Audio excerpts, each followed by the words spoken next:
The current financing of public schools cuts deeply into school budgets, causing many schools to consolidate or close regardless of how far students may need to travel. Would you support a change to the revenue caps? If yes, what? Also, what other measures can you suggest to address these financing woes? Education funding is at a crisis level. We have students busing for entirely too long. We have school districts like Wisconsin Heights, which are trying to sort out what they close or what they shut down next. This is wrong. The children of today need the same opportunities that I enjoyed and others have enjoyed. Our education is our strength. It's our success for our future. So I think that we absolutely have to go in and fix the funding formula. I think there's a number of ways to do this. I think one of the problems we have with the funding formula right now is that property taxes are no longer fair. Homeowners are paying more and more, businesses paying less and less. So what we have to do is get back to a point where everybody's paying a fair share, because as referendum after referendum comes forward, the homeowners paying more and businesses paying less. That's not okay. I do think we have to explore subsidizing our education investment by non-property tax revenues. I also think that we have to look at innovative programs to offer opportunities to our children. There are a number of pilot programs in Wisconsin right now that are doing that I think show great promise. So I think that we have to take a very close look at education in general, and I think we have to reinvest in everything from our grade schools to our technical schools and colleges. Because if you look at our technical schools and colleges, we also have been underfunding them. And they are our economic engines. They retool our people and offer success to them. How do you suggest healthcare access and affordability to individuals can be balanced with the cost of it to the state budget? There are a number of ways that we can address the healthcare crisis. As I mentioned earlier, Healthy Wisconsin was a bold initiative that was introduced in the Senate.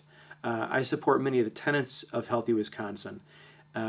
Unfortunately, the nation has not moved forward on healthcare, and it is at a crisis level.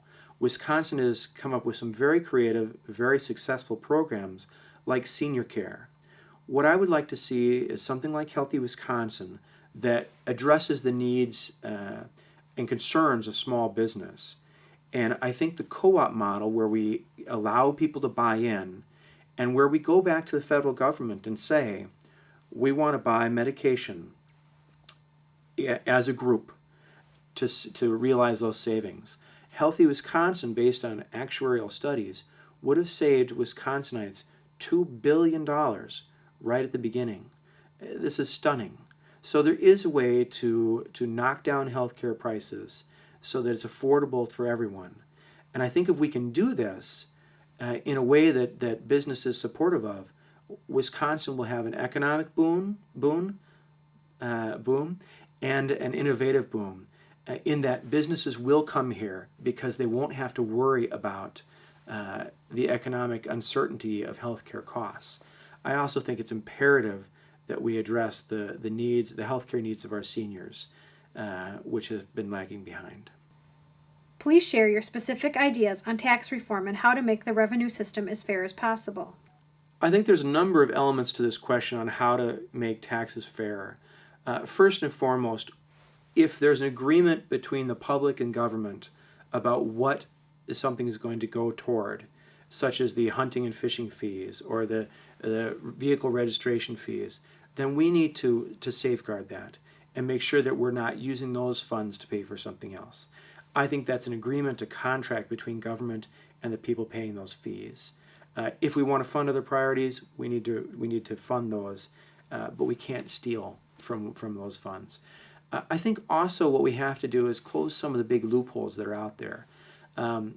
Two loopholes come to mind right away. One is affectionately called the Las Vegas loophole, and this is where businesses can incorporate outside of Wisconsin in Las Vegas, and then they don't pay any income taxes.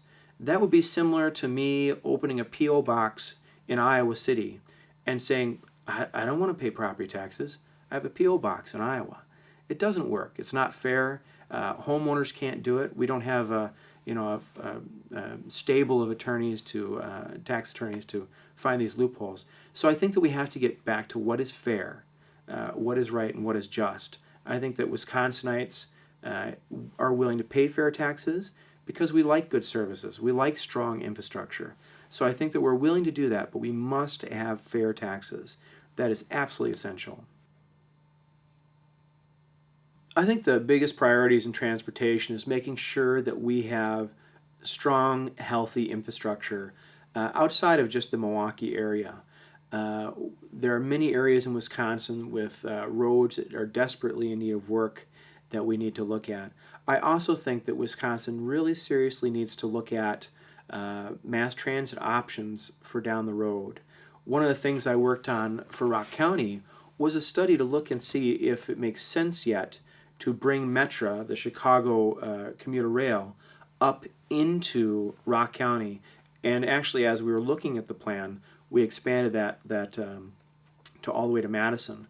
We have to start taking regional approaches to transportation. This is absolutely essential. So I think infrastructure is our priority, to make sure that we have sound infrastructure so that our economy can be robust. I also think, though, that we have to really seriously look at what are our future transportation options. How are we going to move people and goods? Is our rail system going to be continuing to be strong and healthy? Do we need to reinvest in that infrastructure?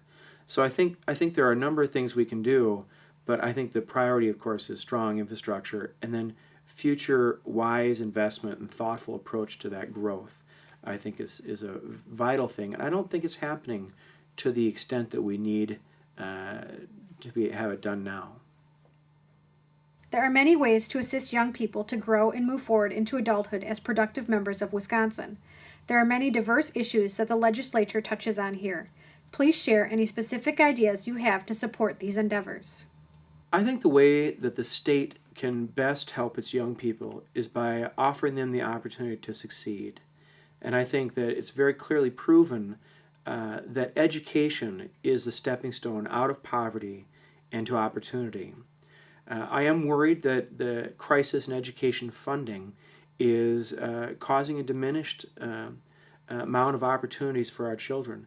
Certainly in some of the smaller school districts that haven't seen the growth that the larger ones have, children don't have the same opportunity that we had. That scares me, because we as a society and as a state will very much need those children to be well educated for the next generation of success and security. I think there are a number of other programs out there that we need to look at that can also help. I think some of the programs to offer children opportunities after school are essential to keep them being productive and occupied. I think as we look at our juvenile justice system also, we need to look at prevention and rehabilitation as some very key elements to pull those children out of bad situations and give them the opportunity to succeed. I think the state has a vital role to play in that. I do think that we also have to look at what we can do to strengthen the family and get families involved, because as a father of 3, I know it's a tremendously challenging job to raise children, and sometimes having a little bit of help is a great thing. I'd like to thank you for watching my video. I'm sorry I missed the League of Women Voters Forum. I would very much have liked to have been there. If you have any further questions on these issues or other issues important to you, please feel free to call me at 220-2342. Just not too late. You can also check my website out for a number of other issue statements. I think Wisconsin's at a very important crossroads. We can fix the education formula and offer children opportunity. We can address the healthcare crisis and bring the cost of healthcare back down to a reasonable level. We can again recapture the heritage we have of protecting our natural environment. And we can do that with creating innovative new jobs that are sustainable. So, in conclusion, I would like your support. I would like your vote on September 9th. Thank you. I appreciate your time.